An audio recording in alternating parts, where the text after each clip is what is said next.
We are active investors. Yes. I don't think indices are going to deliver the diversification that investors want.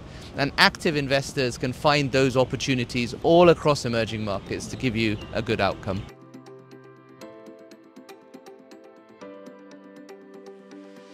Good morning, viewers, and welcome to episode 2 of Unscripted in Conversation with eSpring, where we bring you meaningful bite-sized takeaways for everything macro, markets, and investing related.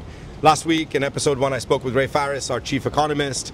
Today, who better than Vis Nayar, our chief investment officer, overseeing all of eSpring's investment strategies. Vis, great to have you. Good morning, Salman. Good morning. Vis talked about U.S. exceptionalism with Ray last week. Bring that closer to home.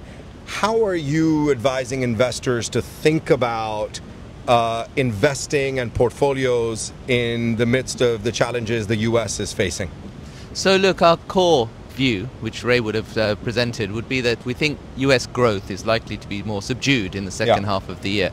So as investors, a lot of investors have been looking solely at the US for the last couple of years, and they're looking further afield. The key thing is there's been a lot of volatility in the markets, and the key thing is to think about diversification, to think about growth elsewhere in the world, and really people are starting to think further afield, as you just said. So further afield, look, we're looking for countries that have strong domestic consumption, countries that have interesting abilities to pivot on policy. So for example, India has quite low levels of trade with the US, and of course we've seen some interest rate cuts there already, so really an interesting place to think about investing.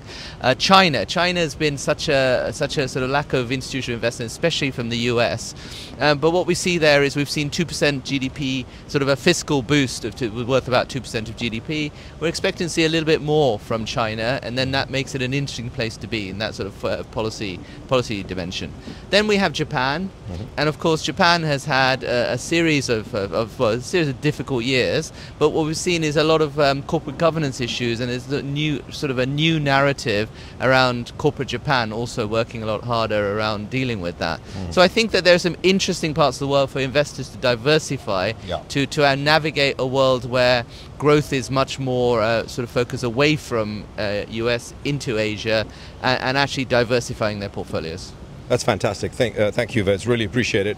As someone who oversees our circa 260 billion of assets across institutional money we run, retail money we run, how are you thinking about, or how are you positioning portfolios at eSpring at the moment?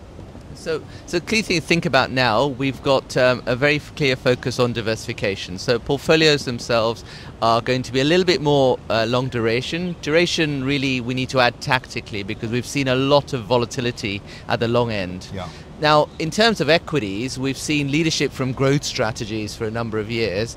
But what we find is that in 2025, it's value, income, it's other types of stocks that are doing well. So in the equity space, much more about diversification in different types of strategies.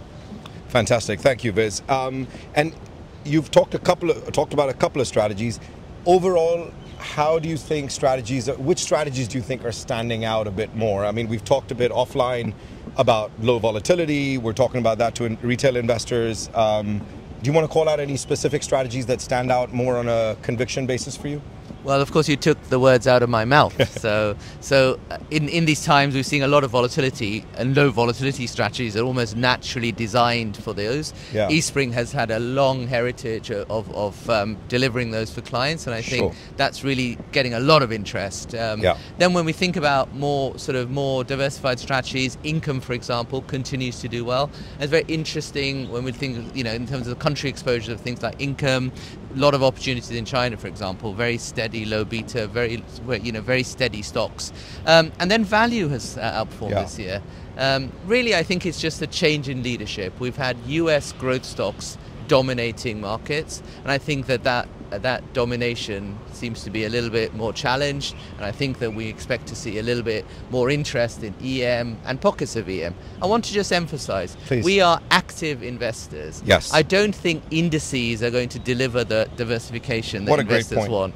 And active investors can find those opportunities all across emerging markets to give you a good outcome. That's fantastic. It's a really, really good narrative. Diversify, active investing, Asia, EM. Let's get to the punchline. I know you've been on the road last couple of weeks speaking to a lot of clients. what's the punchline takeaway for viewers from your dialogue with clients? Well, the key thing, it's somewhat cheesy if I say the only certainty seems to be uncertainty. Yep. As we all look at the news every single night in terms of the new comments and feedback from the US president. But really, in that narrative, we still continue to be interested in those strategies I just described. Diversifying away from the US, looking for growth elsewhere, thinking about more interesting allocations like low volatility, like income, like value, something a little bit more than just growth. And really in terms of fixed income, thinking about duration. There's been such a lot of volatility, you need to be tactical about buying duration, but that is a really interesting trade in the near future. Fantastic. Viz, a great conversation. Hope to see you again on the episodes as well. Thanks for joining us. Appreciate it.